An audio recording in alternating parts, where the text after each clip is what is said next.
June 2025. I fill up my Volkswagen Golf tank, 68 euros. I look at it and think, this is insane. I do quick math, 4 fill-ups per month, 272 euros monthly, 3,264 euros per year just on gasoline. And there I decided to do an experiment. An experiment that oil companies don't want you to do.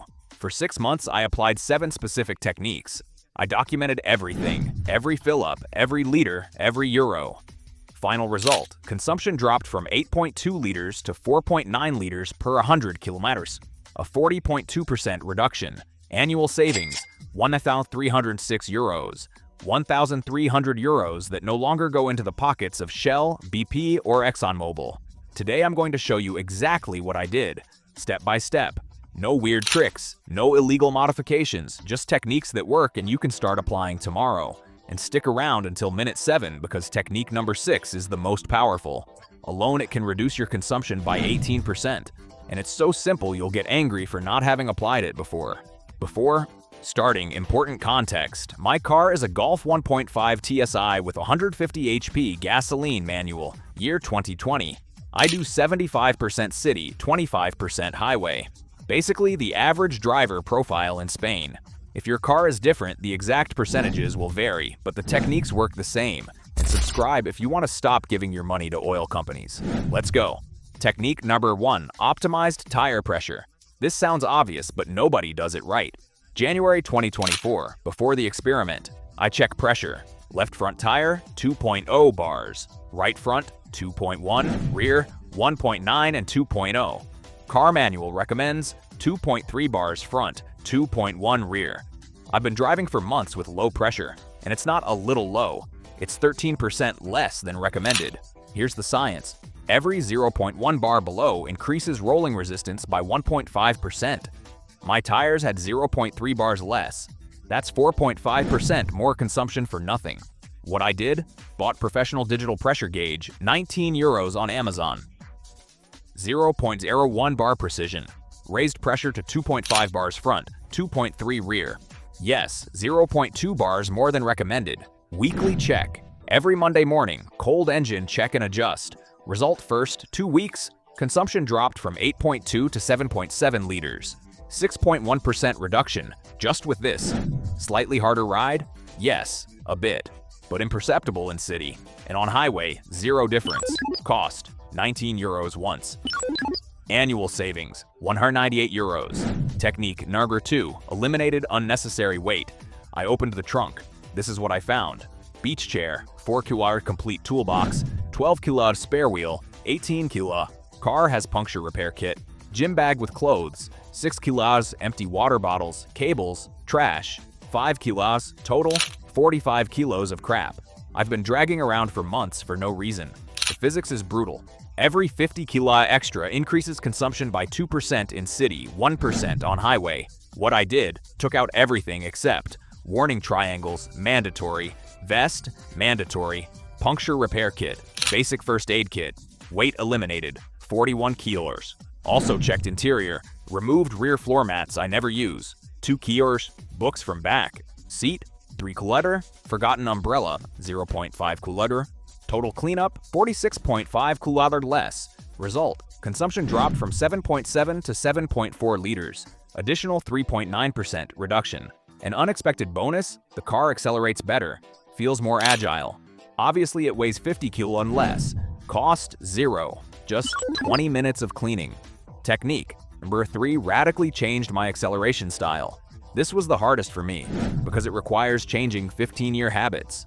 Before, I leave traffic light, accelerate hard, 3,000, 3,500 RPM shift gear, normal driving style. The problem? Between 3,000, 4,000 RPM, the engine consumes a lot of gasoline to generate power. Terrible efficiency ratio. What I did, strict rule, never go above 2,200 RPM in city. Never. Leave traffic lights smoothly. Accelerate to 2,000 RPM. Shift to second. Accelerate to 2,200 RPM. Shift to third. On highway, shift to sixth as soon as possible. At 90 km/h, already in sixth. Engine at 1,800 RPM. First days were frustrating. Everyone overtook me. They honked at me. I thought I looked like a grandpa. But after 2 weeks, it became natural. And the numbers don't lie. Result: consumption dropped from 7.4 to 6.1 liters. Brutal 17.6% reduction. This technique alone saves me €573 a year. 573. Technique number 4, anticipation and engine braking. Use brakes are the enemy of efficiency. Every time you brake, you destroy kinetic energy that cost gasoline to create. What I did, I look 200-300 meters ahead constantly. I see red light. Lift foot off accelerator immediately. Let car decelerate alone. Arrive at traffic light at 15-20 km/h without having touched brake. If it turns green before, continue without braking. Slow traffic ahead, lift foot, decelerate gradually, wide safety distance. Roundabout or curve ahead. Decelerate before, enter at constant low speed, exit accelerating smoothly. The key: the car's computer registers consumption 0.0 L 100 km when you decelerate with foot lifted. You're moving without consuming gasoline. Pure magic. First weeks I recorded how much time I spent in consumption 0.0. Before, 8% of driving time. After, 31% of driving time. Result: consumption dropped from 6.1 to 5.6 liters. 8.2% reduction. Bonus: brake pads. Before they lasted 40,000 kilometers. Now I have 68,000 kilometers and they still have 50% life. Additional savings: €220 in pads. Technique number 5, avoid city during rush hours. This sounds impossible for many people, but if you have any flexibility, it's gold. I calculated my consumption by time slot: 8 hours 9:30 a.m. rush hour, 11.2 liters, 100 kilometers, brutal. 10 border a.m. 4 hours p.m. flowing, 6.8 liters, 100 km. 6 border 8 hours p.m. rush hour, 10.4 liters, 100 km. After 8:30 p.m. flowing, 6.5 liters, 100 km. The difference between peak and off-peak, 70% more consumption. 70%. Why? Constant starts and stops. Engine idling in traffic. First and second gear all the time. What I did, reorganize schedules. Leave home 9:45 a.m. instead of 8:30 a.m. Work until 7:30 p.m. Leave 8:15 p.m. Shopping and errands. Always between 11 a.m. 4 p.m. Gym, 6 a.m. or 10 p.m. Never 7 p.m. It's not always possible, but when I can choose, I choose low traffic schedule. Result: consumption dropped from 5.6 to 5.2 liters, 7.1% reduction. Technique number 6, windows closed plus smart air conditioning. This is controversial, but the numbers don't lie. Popular myth: air conditioning consumes a lot of gasoline. Better open windows. False. Above 60 km/h, open windows generate aerodynamic resistance that consumes more than air conditioning. What I did, city, under 50 km/h, windows open, AC off. Highway, over 60 km/h, windows closed, AC in echo mode at 23-24 degree axis. And here's the trick nobody applies: pre-cooling. Before starting in summer, I open all doors for 60 seconds, let hot air escape. Then close, start, AC on max 2 minutes to cool quickly. Then lower to eco mode. This prevents the compressor from working at maximum for 10 to 15 minutes, consuming gasoline like crazy. Also, never put AC at 18 to 19 degrees C. That makes the compressor work at 100% constantly. 23-24 degrees C is enough. Compressor works 40% of the time, not 100%. Result: consumption dropped from 5.2 to 4.9 liters. 5.8% reduction. Technique number 7, obsessive route planning. Google Maps has options nobody uses. What I did, always compare 3 routes before leaving. Fastest route with less traffic, most direct route. And here's the secret: the fastest route is not always the most fuel efficient.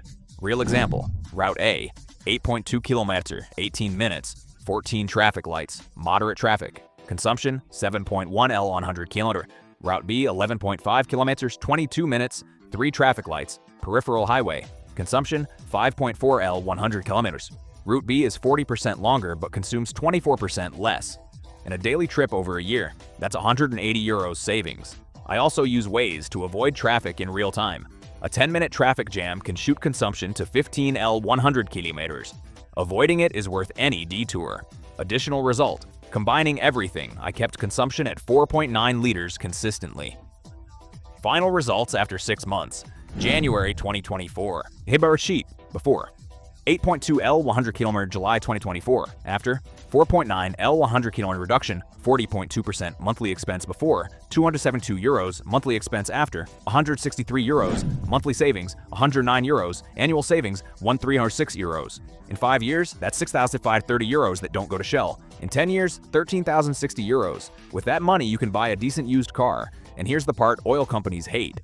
If 1 million people did this, oil companies would lose 1,306 million euros a year. That's why you'll never see campaigns teaching these techniques.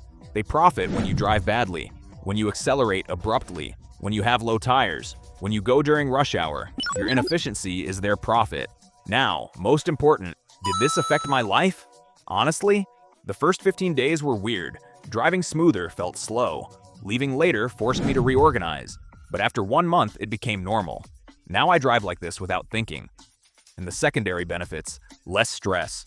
Anticipatory driving is relaxing, fewer breakdowns. Engine. Brakes, tires last longer. Quieter car. Low RPM equals less noise. Mental satisfaction, knowing I'm optimizing, not wasting. Your action plan to start tomorrow. Step 1. Buy digital pressure gauge. Adjust pressure today. Step 2. Clean trunk this weekend. Remove everything unnecessary. Step 3. Next week, practice accelerating only to 2,200 RPM all week. Step 4. Following week, add anticipation. Look 300 meters ahead constantly. Step 5. Measure your consumption. Note each fill-up. Liters, kilometer-driven, average consumption. After 1 month, compare. If you lowered even 15%, you're already saving hundreds of euros a year. And leave me in comments, what's your current consumption? How much do you spend per month on gasoline? Let's compare real numbers. Hit like if you're going to apply this. Share with someone who complains about gas prices but drives like crazy. Stop giving your money to oil companies. Take control. See you.